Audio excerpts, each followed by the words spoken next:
Hello everyone, good afternoon. Looks like I've got the toughest time slot of the afternoon. Oh, there we go, that's a bit louder. So, before we jump into this, I will just reflect on my past 24 hours in Melbourne. I think we've covered a lot today about the way that standards can be interpreted and how they can conflict with each other and how they can have different meanings and everything like that, and how important it is to read your standard or any source of information correctly. Melbourne got me with this yesterday. I was walking along the street, saw a sign up on the side of the building. It said, #1 toasted sandwiches in Melbourne. I thought, here we go, I don't mind a bit of grilled cheese. Let's have a go at this. Got it, ate it, it was not too bad. Don't know if it was #1. Started feeling not very great about 4 or 5 hours later. Turned out they weren't #1 in taste, they were #1 at making me hug the toilet bowl for the rest of the night. So if I feel a little bit flat today, I'm going to try and turn it up and get us through this in style. Don't need to say much about me anymore. Byron, thank you for that introduction. It was great. I've been in waterproofing my whole life. I enjoy doing it. I enjoy the opportunity of being able to be here and talk to you guys about all this stuff. I find it very interesting. So I hope you enjoy what I'm going to share with you. Okay, so only 2 things today. I'm going to spend 20 minutes on each of them. First part is going to be performance solution development. And then second part, we're going to look at some very interesting stuff around AI and what's essentially going to impact the future of everything we do in construction and design. Performance solutions. Let me share my thoughts on performance solutions, or more so deemed to satisfy provisions. We had a lot of good advice, and I think my co-presenters here might hate me for this one. I hate deemed to satisfy provisions. It's a pretty strong statement, but I'll explain why.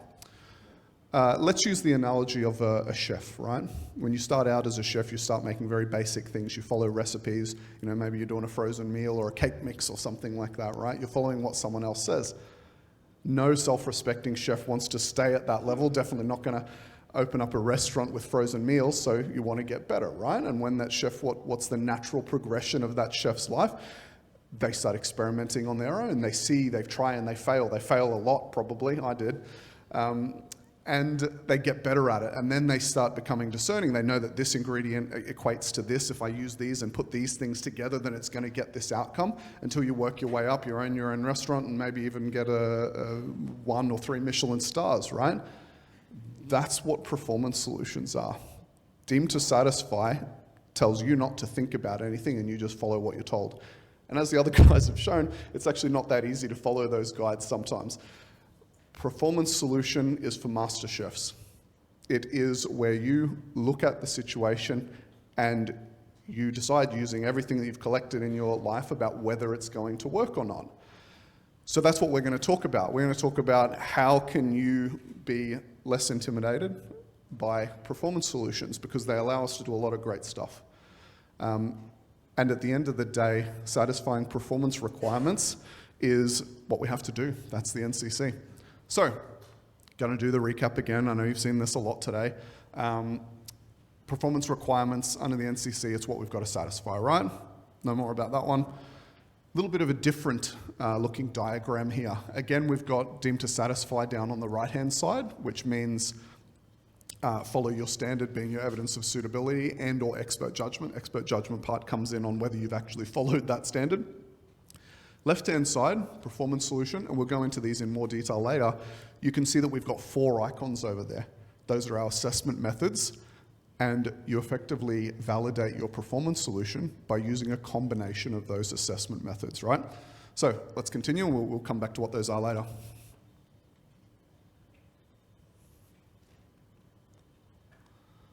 Okay, just a quick one here. This is the ABCB website where you can actually download the NCC. Handy little fact that there is a consolidated performance requirements document. It takes all the fluff out, just shows you what performance requirements are if you find value in having that clarity. Cool. James covered this earlier as well. It's the naming convention. How do you know that you're looking at a performance requirement? It's the 3rd letter. There we go. So in this example here, C1P5 means Section C, Part 1, Performance Requirement Number 5. So anything where the 3rd letter is a P, that's what we're looking for. So a performance requirement then needs a performance solution if we're going that way. And this is just what the ABCB defines as a performance solution. A performance solution provides a tailored solution to meet the intended objective of the performance requirements. Right, makes sense?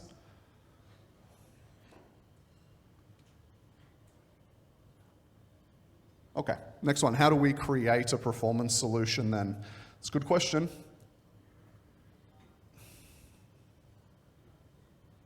Sorry about this, guys. I don't know why that's lagging like that. Okay, it's a 4-step process. We're going to go through each of these in detail. Step 1, we're going to prepare a brief that lets everyone know that's involved how we're going to approach this certain issue.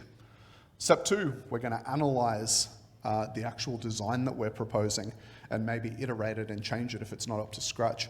Then we're going to evaluate all of those results, compile them all together, and then finally we are going to prepare the final report.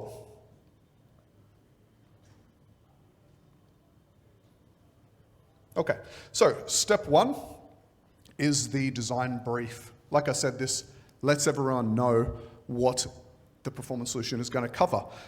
The way this came about, it was actually introduced in NCC 2019 Amendment 1. The reason for this brief is that performance solutions, when they were rarely done, they all looked wildly different. You could have one that was a 2-page document, very simplistic, and then you could have others that are 200 pages with a lot of supporting evidence, right?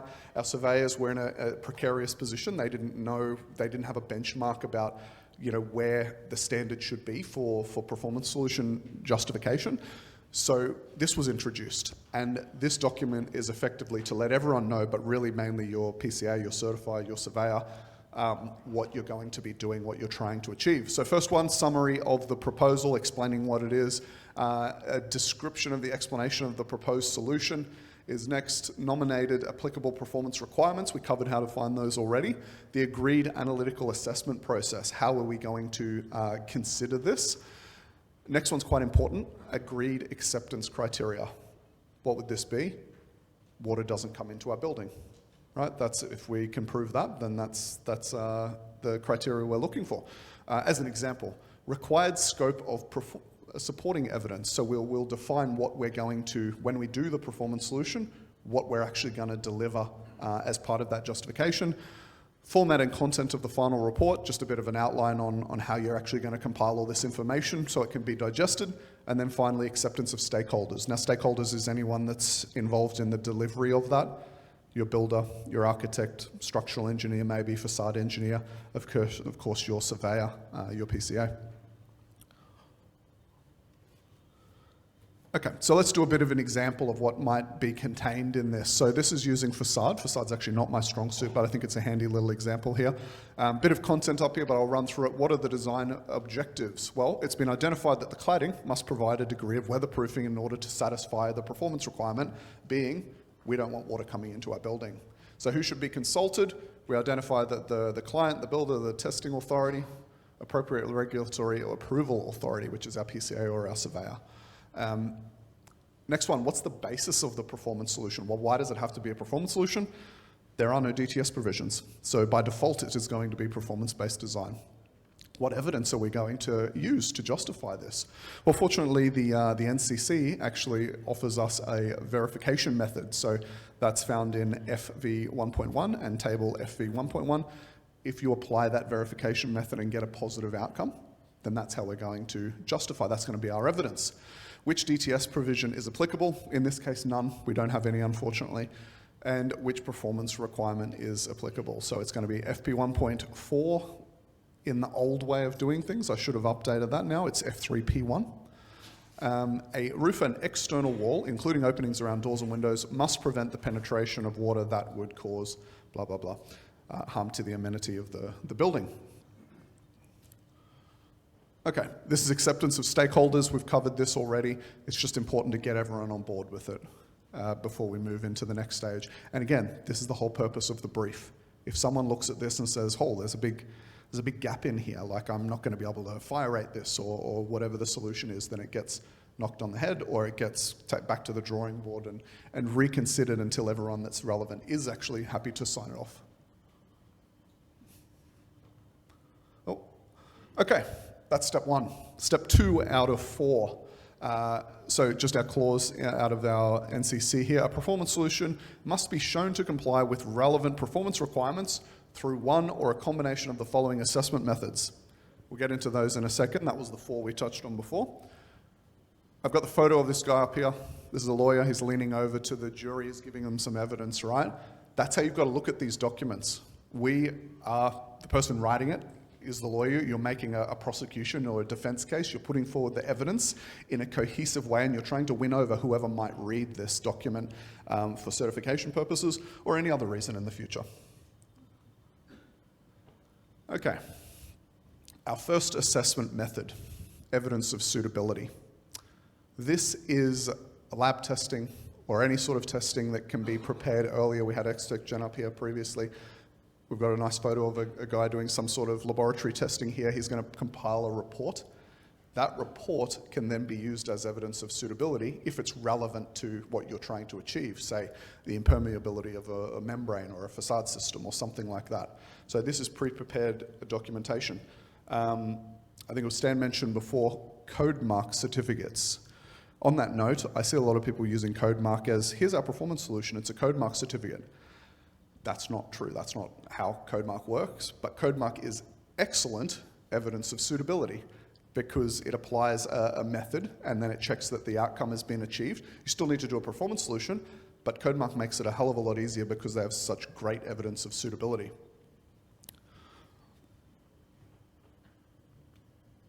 Next one, verification method. So we talked about this. This is the FV 1.1. What we effectively have here is a mock-up, a prototype of a facade system.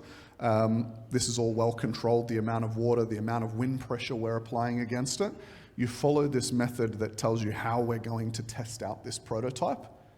And quite simply, if under these conditions, specific conditions, water is able to come in, it fails. If water is kept out, then it's a pass. So nice and simple there. There are a whole lot of verification methods. This one is mentioned in the NCC, but you don't actually have to use one that's mentioned in the NCC. It just has to make sense for the scenario. C, expert judgment. We've got a guy up here. He looks like he's been around the industry for a while, probably seen a few things, compiled all of this knowledge of what works and what doesn't work inside his head, and he's going to make a judgment on whether the proposed solution will or won't work. Quick point on this one. I would never suggest writing a performance solution with only expert judgment. You should always use expert judgment in conjunction with one of the others.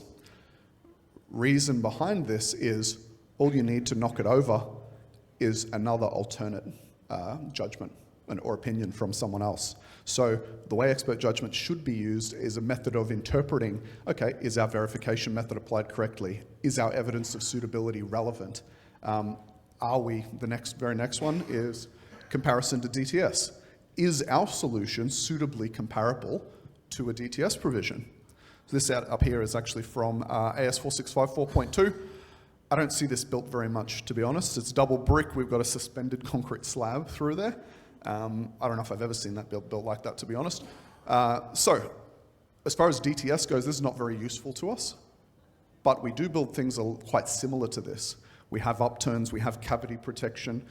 We see, using a combination of expert judgment, you can say, well, okay, we've actually got a precast wall here, and we have a suspended slab interfacing with it, and we're going to apply our waterproofing upturn, and then we're going to have a high-build elastomeric paint over that and get continuity of the protection.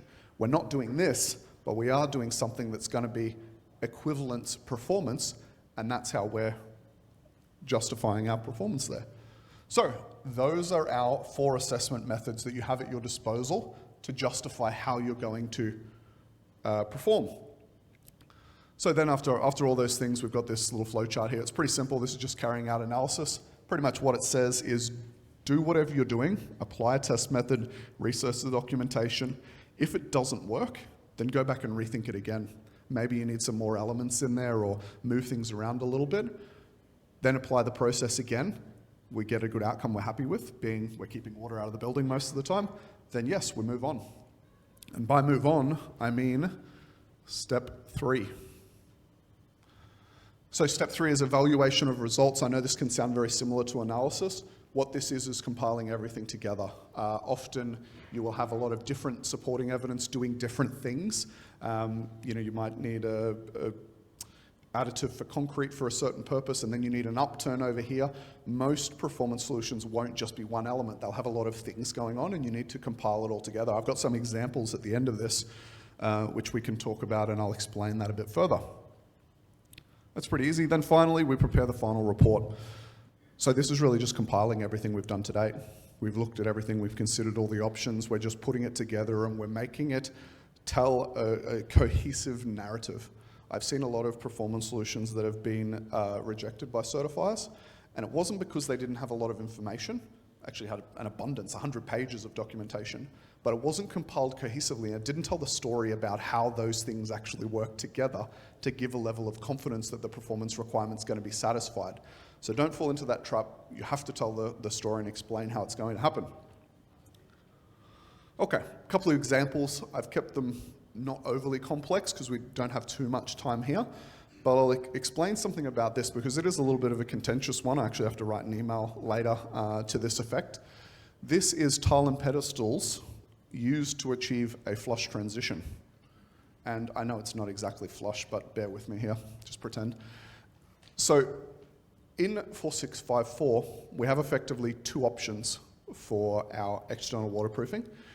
At this location here, where you transition between internal and external space, you have to either have an upturn of waterproofing based on wind speed. It's normally about 70 millimeters, give or take, depending on how big the wind speed is, measured from, and this clause says this very specifically, I haven't put it up here, but it says upturn height measured from the external finished floor level. Finished floor level is here, right? It's the finish, it's the surface you walk on, no matter how you look at it. We know where a finished floor level is. And this is the argument I have with a lot of people. Wishful thinking is, oh no, but because water runs down here, this is our finished floor level. Sorry, it's not. 4654 was written 11 years ago. Tiles and pedestals was not widespread, and unfortunately, the committee members didn't think about that. They probably would have written in at the level of primary drainage or something, but they didn't. They wrote finished floor level. So your options are get an upturn or put a strip drain here. We're not doing either of those things. Not compliant with GTS. Simple. What are we doing instead? Well, the idea is, and we're focusing very much on the door here, this is a water shedding diagram, theoretical modeling. It's one method of justifying how things work. Instead, we're counting on the gap between these pavers to shed and drain water, right? And a lot of people will say, and fairly so, I love this design. I'm not saying it's a performance solution because I think it's bad, but it can go wrong, right? What if we did this and we had zero gap between each of these? They butted them up against each other. Now you have no drainage, right? So what's the right amount of drainage? Is 1 millimeter enough? 2 millimeters? 3 millimeters? 4? You go up and you start getting the area of maybe this will work. How do you actually know? Performance solution, right? We're saying that we're not putting a strip drain here. Our tiles and pedestals are going to do the drainage. We'll check how much hydraulic capacity there is between those tiles and pedestals, and we justify it that way. There's a few other things to consider about this, but that's effectively it. Really simple performance solution. You're trading one thing with another that's going to perform equivalently. Oh, next one is windows in showers. Architects love these lately. Pretty cool. I guess some people like having a view or giving their neighbours a view while they're in the shower. What's the problem? We're getting a lot of water applied to this, right? And our internal wet area standard certainly doesn't say anything about showers, so there's nothing there offered. But what it also does say is that you have to have a continuous membrane applied to a substrate. So unless we're going to call this window water-resistant substrate and put membrane over it, we're definitely not complying with GTS. So what are the important things to consider? For anyone that's familiar, we have two performance requirements for our internal wet areas, and to put it simplistically, first one is you must contain water in your wet area and move it to the drain. Pretty obvious. Second one is we don't allow any water into concealed space. So concealed space would be your wall cavity where your stud frame is there, right? So our primary concern here is this detail, whether we're going to let any water into our wall cavity. And I've seen these built terribly wrong. Like this membrane here is turned out onto this window frame. It's not going to last. First of all, your tiler's probably just going to cut it back because you don't want to see the membrane, or someone's going to cut it back because you don't want to see the membrane. You've got a very weak connection onto your window frame. And the other problem is you're then thinking about, well, where's our sarking run here? And as a quick solution for this, what you want to do, if you're ever in this, the key to all of it is to make sure water doesn't enter your cavity. How do you do that? You connect your internal waterproofing to your external weatherproofing. If you can use a water stop angle as a way of connecting those two elements together, you're going to have a continuous system, right? If water did try to get out around that frame, it's just going to run outside. No harm, no foul. So that's one example. We've got one more example here. I'll be pretty quick on this one. Concrete deck over plant rooms. I just chucked this in here because it was one we looked at recently. Our external waterproofing standard requires a waterproof membrane tested to AS4654.1. Is it possible to make concrete waterproof? Yeah, it is. It is. It's not easy. There are a lot of things to consider. Degree of crack control, reinforcing, hydraulics, how fast we move our water to the drains is going to reduce risk, all of those sort of things. So is it possible to delete your waterproofing from this design, even though you've got areas that need to be protected below? Yeah, it definitely is. You just need to demonstrate that you've thought of everything. And there are quite a few things to consider, but it is possible. Our waterproof concrete structure is then our membrane system, effectively. And I believe that's it for this section. Cool. How are we going for time? Very good, thank you. So this is going to be a little bit of a change of pace. I will talk to this while I pour a drink of water. 15, okay. Got to be a little bit quick. So all of these models that you see up here, these are concept models. Normally our architect wants to dazzle their potential client with some nice concept models of what they're going to do. These can be rendered. They're quite time consuming to put the shapes in, render the lighting, all of those sort of things. Sorry. They normally are. All of these were created using generative AI. Probably took around 15 seconds to create each one. Significant reduction in workload there for our architects and designers. So before I talk more about this, we actually need to cover off what is generative AI relating to photos. So it's actually called image diffusion. I've got a few popular ones up here. You guys have probably seen this. We've got the Pope and the Puffer jacket on the left-hand side there. Obviously never happened. This was created using a model called Stable Diffusion, very famous now. Also have an astronaut riding a horse, equally improbable scenario, though it does look like a real photo. Bottom right, we have Harry Potter in the gym, also known as Harry Spotter. And then finally, we have a cat, because there will always be more cats in the internet. So how does this work? It works using a system called an adversarial network, generative adversarial network, or a GAN. And effectively what it does is goes through a series of steps where there's effectively two intelligences. One generates an image, and the other one says, this looks more or less like, or this doesn't look like the prompt we've been given. In this case, the prompt was a fantasy castle. So you go through each of these steps. First one proposes a new iteration. It builds on the previous one. The second AI says, no, that's not what this should look like, based on the billions of images that have been put into my memory as the AI. So you go through this incremental step process, and it refines it, and it gets better until you get something that's pretty decent on the bottom right. Now, this is all still quite new technology, and you can see that while this at face value does look like a nice fantasy-style castle, if we were able to zoom in up here, you could see that a lot of these structures are completely unbuildable. The roof lines don't line up. It doesn't make a lot of sense. But this is new technology, right? It doesn't get it 100%, but it's still pretty impressive. So how do we apply that to design?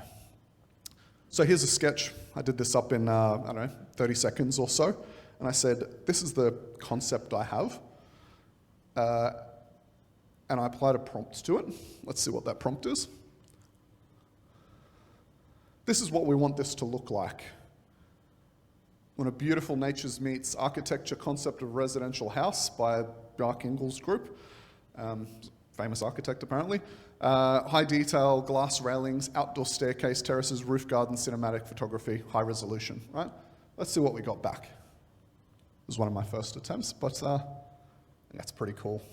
All in 15 seconds after I put it in the prompt. It takes about 15 seconds to go through 40 or 50 steps to reach this point. So you see we've got our glass here. Externally, we've got a railing, a balustrade up the top like we asked for. Let's look at a few more. Another one, slightly different lighting. And then all I have to do is press generate again, because there is a degree of randomness with all of this. It's still in line with our original prompt, but it's totally different at the same time. This one obviously a little bit off. This high concrete wall here, I don't think that's what the architect had in mind. So we go to the next one, and we've got a snowscape here. Pretty awesome. Night scene. Great, let's do the same thing for our internal space here. What are we applying for our prompt? Type. So we've got concrete flooring, wooden dining table, garden view, and windows with sunlight from the windows and large glass. Remember all of those things? Let's see how well we did. Pretty good. I think we're hitting all the key words there. But again, you'll see some things that look maybe not too buildable and whatnot. Let's zoom in on some here. You can see our chair legs don't really make sense. Our door looks really weird. Our bench top here looks really strange.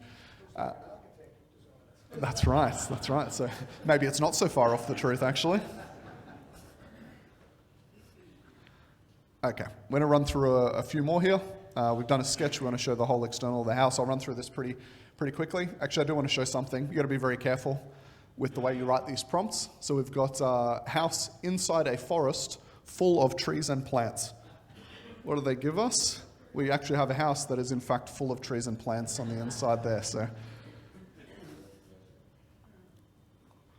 cool. I'll run through these pretty quickly just to make up some time, but you can just see the variation in the prompt we're applying to our sketch. We got something, these don't look very habitable. I think I was in a bit of a rush with these ones, but very cool for inspiration.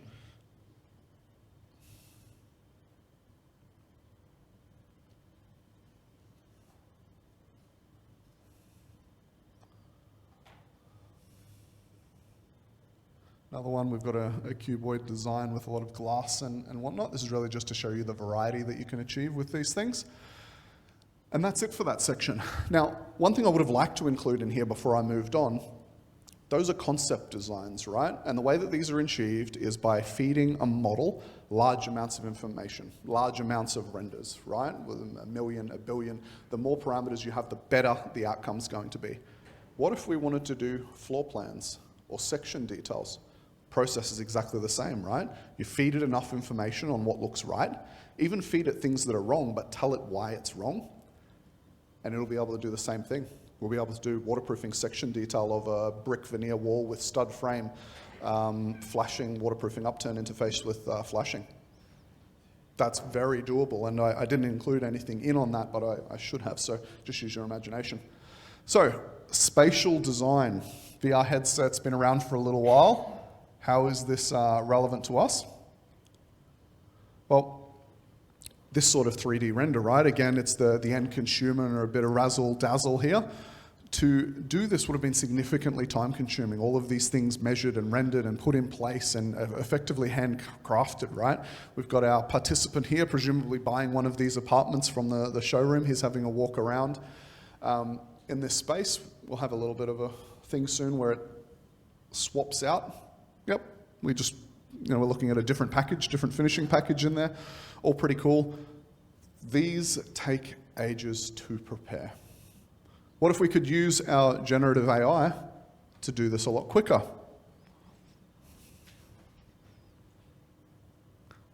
By applying image diffusion into spatial design. So for some reason, we're not getting any volume out here.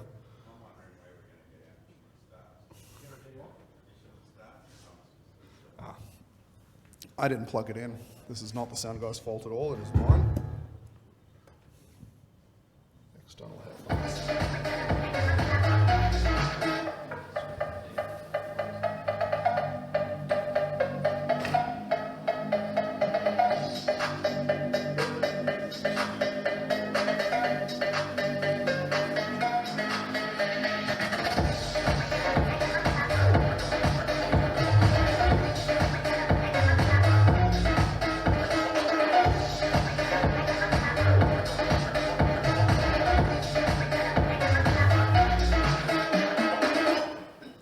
So that was probably a little bit to take in. Love that music, by the way.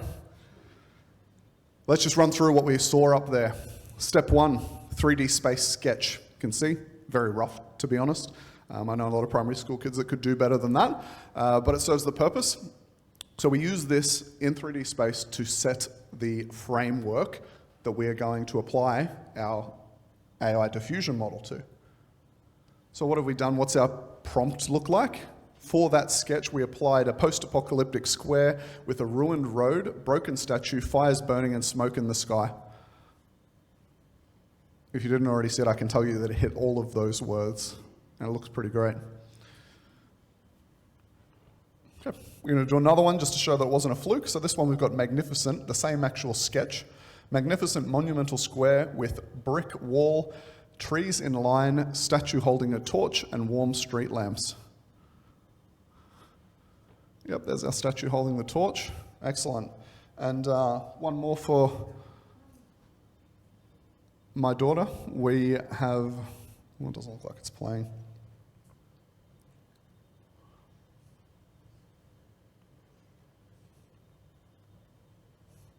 Okay, Candy Square Wonderland with bright colors. Again, exact same framework, totally different imaging. Pretty cool demonstration. Doesn't do very well with the statue though on this one. We get a tree and a lamp, which I guess that was part of it. It was a torch. Okay, so that's it.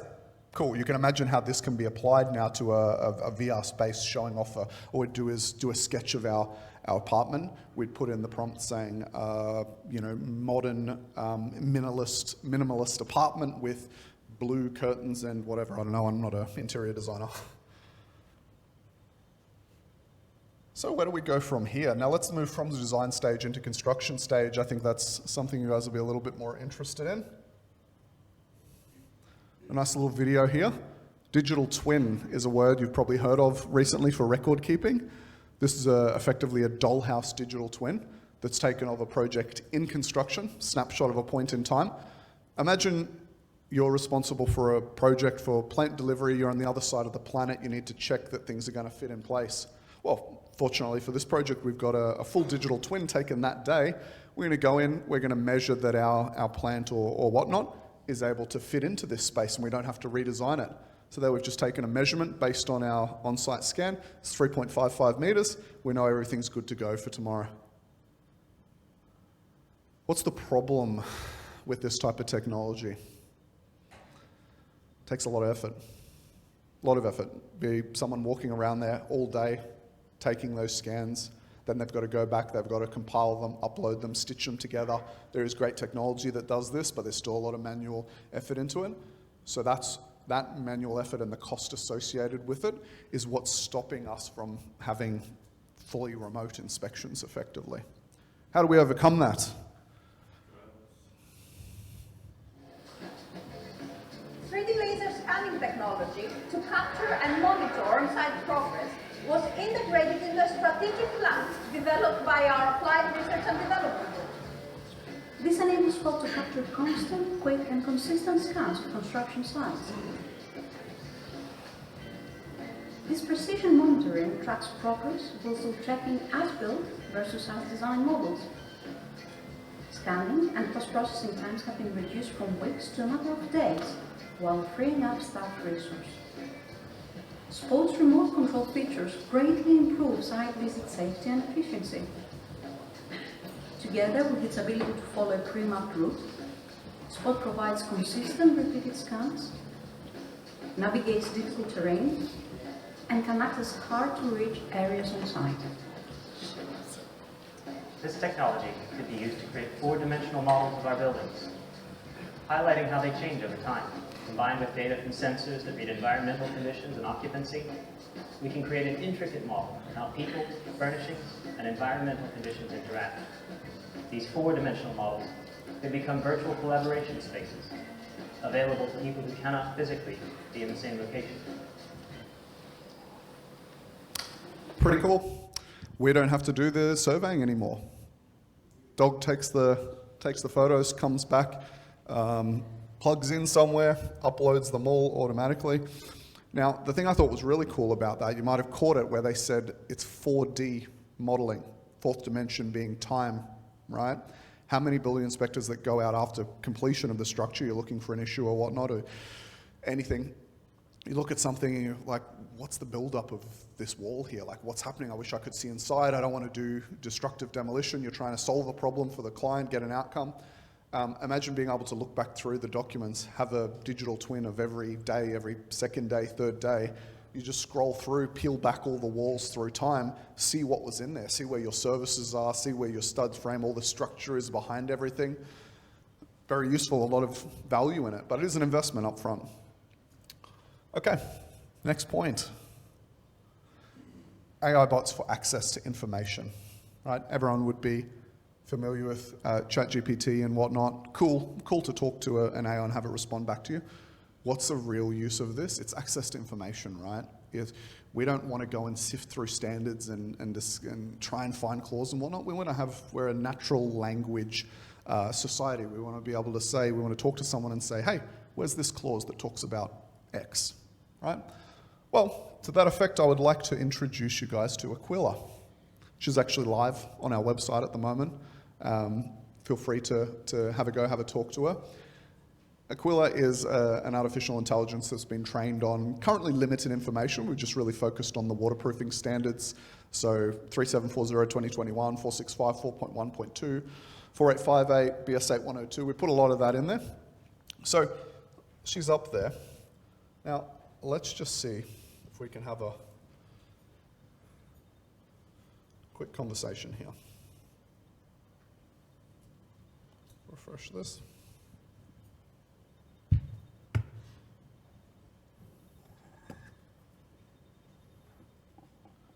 Okay. Again, our internet's not great here, but it seems to be working well enough, so let's go. Hi.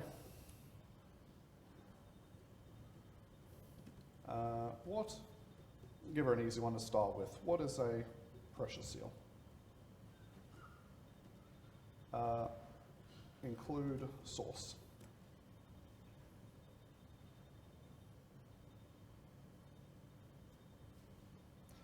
Well, that did not work out. These are the risks of live demonstrations, I guess. We'll give it one more go.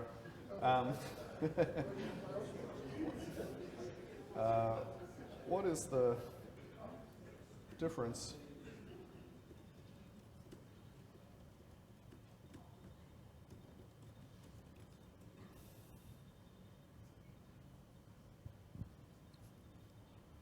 Okay.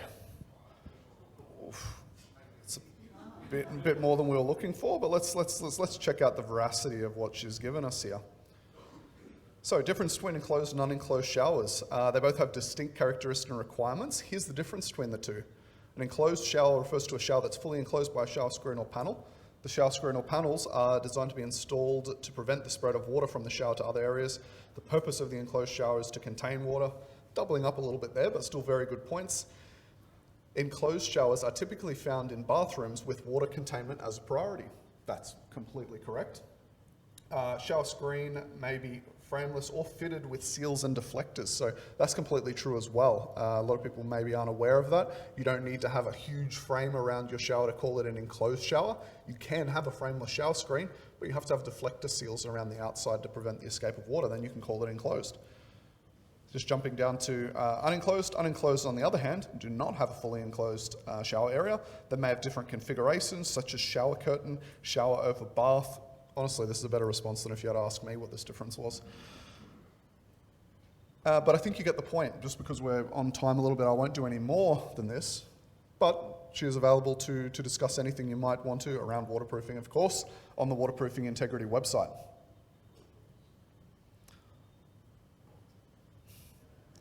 So, what's the next step up from that? Sitting down, typing in a computer, to get your answers. That's not bad, pretty useful, probably a lot easier way to find the clause than whatever you're currently doing. What's even better than that? We want to have someone that's always available, I don't know, on our phone, an app where you can just talk like a normal person. Well, to that effect, let me introduce you guys to Annie.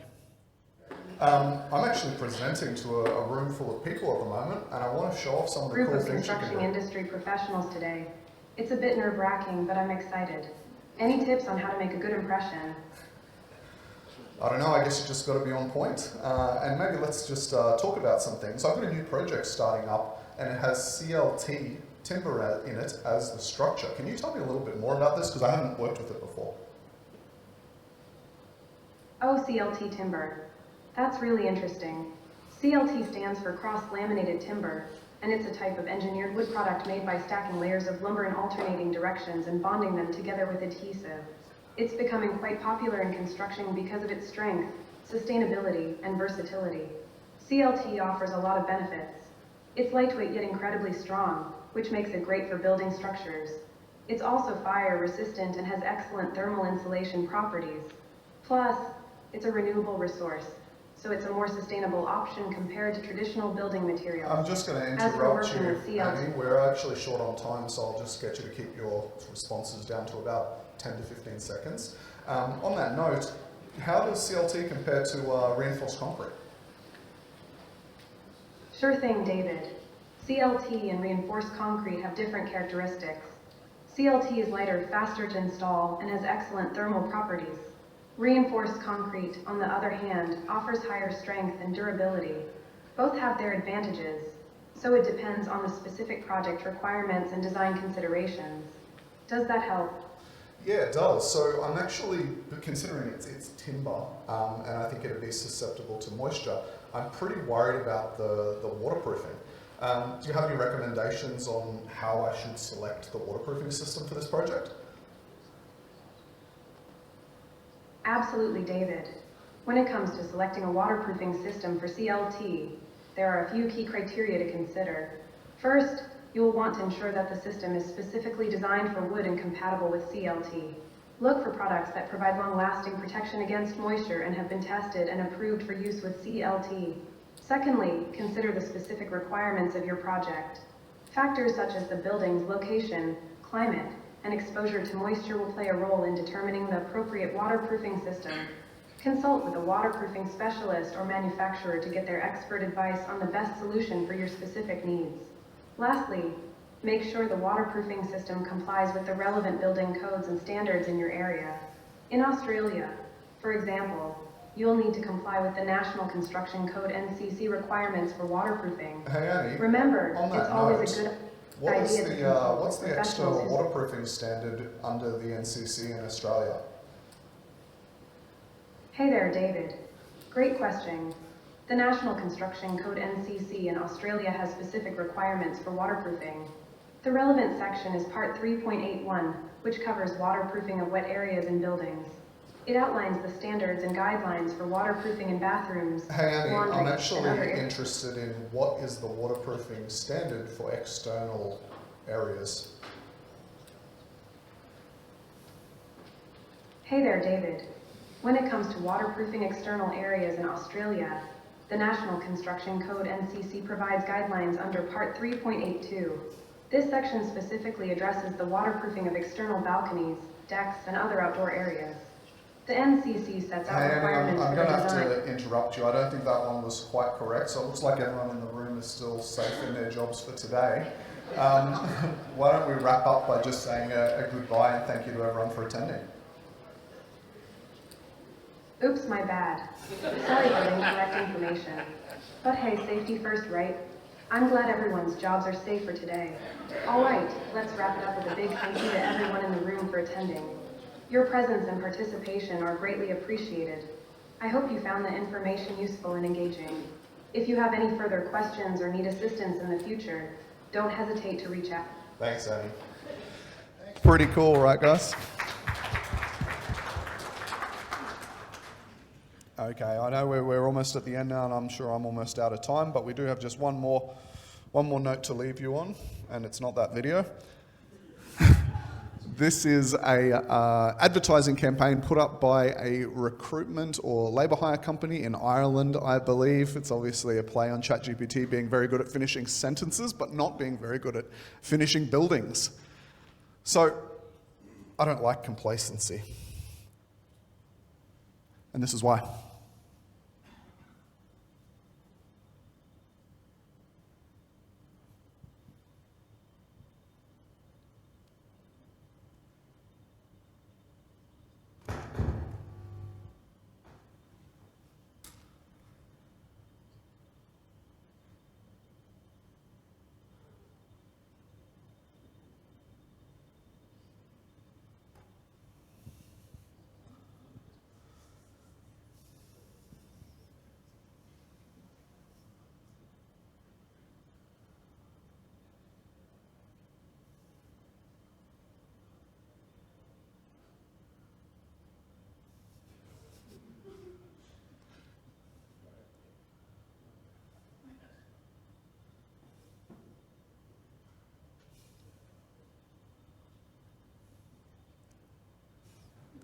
Well done, what a show off.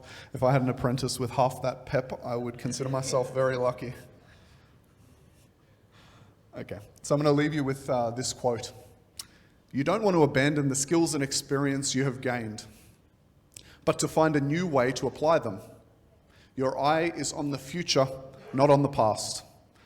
Often such creative readjustments lead to a superior path for us. We are shaken out of our complacency and forced to reassess where we are headed. I think that's a nice way to wrap up the opportunities that we have in the future, and I hope you guys are a little bit more excited about it. Thank you.